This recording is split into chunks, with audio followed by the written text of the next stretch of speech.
Social మీడియాలో ఇంకో రకమైన చర్చ విపరీతంగా నడుస్తుంది. పవన్ కళ్యాణ్‌ని, విజయ్‌ని పక్కన పెట్టి అవునవును. ఎందుకంటే వీళ్ళిద్దరి కెరియర్‌లు దాదాపు ఒకేలా ఉంటాయి. ఓకే. పవన్ కళ్యాణ్ ఎప్పుడైతే తన సినిమాల్లో ఎప్పుడైతే పీక్స్‌లో ఉన్నాడో అప్పుడే సినిమాలు వదిలేసి రాజకీయ రంగ ప్రవేశం చేశాడు. సేమ్ విజయ్ అదే చేశాడు. ఇక్కడ పవన్ కళ్యాణ్ చేసిన హిట్ సినిమాలన్నీ తమిళ్‌లో విజయ్ రీమేక్ చేశాడు.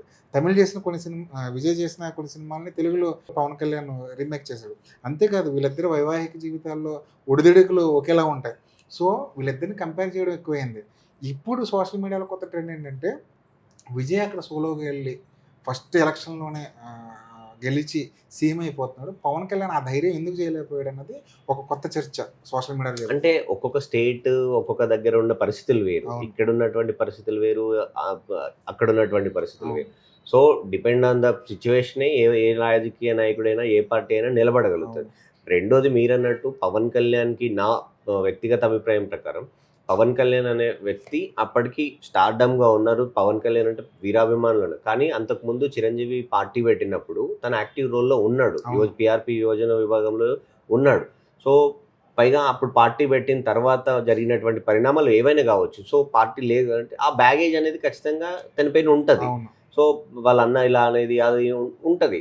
ఈవెన్ కానీ ఇక్కడ మనం గమనించాల్సింది ఏంది అనంటే బ్యాగేజ్ ఉన్నప్పటికి కూడా పార్టీ పెట్టాలని అనుకున్నాడు. అంటే అన్నయ్య పార్టీ పెట్టి ఇబ్బంది పడి వెనక్కొచ్చేసాడు కాబట్టి నేను పెట్టాలా వద్దా అనే ఆలోచన నాకెందుకు ఇదంతా అని ఆలోచించలేదు. అవును. సో, కానీ నేను పెడతాను, నిలబడతాను, కష్టపడతాను అనుకోని పార్టీ పెట్టాడు. పెట్టిన ఫస్ట్ ఎలక్షన్‌లో చాలా ఇబ్బంది పడ్డాడు. 2 చోట్ల ఓడిపోయాడు. తన సామాజిక వర్గం అనుకున్న వాళ్ళు ఓడించారు.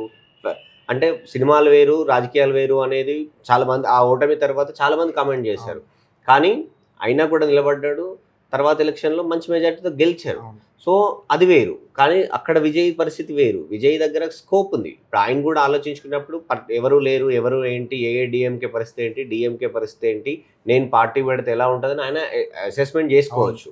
సో, కాకపోతే ఇప్పుడున్నటువంటి అంటే ప్రశాంత్ కిషోర్ లాంటి వ్యక్తిని హైర్ చేసుకొని వాళ్ళ టీమ్‌తో పని చేయించుకోవడం కావచ్చు, పర్ఫెక్ట్‌గా ఒక్కొక్క కాన్స్టిట్యున్సీకి ఒక్కొక్క వ్యూహం పండుకొని ఆయన అందులో సక్సెస్ అయ్యాడు. అవును. సో, ఇప్పుడు ఈయన ఒంటరిగా పోటీ చేస్తే పవన్ కళ్యాణ్ కూడా సీఎం అయితాడు అంటే అది రేపటి రోజు ఉన్నటువంటి ఆ స్పేస్‌ని బట్టి. అవును. ఇప్పుడు అక్కడ వైసీపీ ఇట్లాగే ఉందనుకోండి. మొన్నటిసారి అధికారం నుంచి 11 స్థానాలకు పడిపోయింది. వైసీపీలో అంటే లీడర్లలో కావచ్చు, వాళ్ళ నాయకత్వంలో మార్పు లేదు అనుకోండి. అప్పుడు ఆ స్పేస్ ఉంటే అప్పుడు ఏం చేస్తాడు.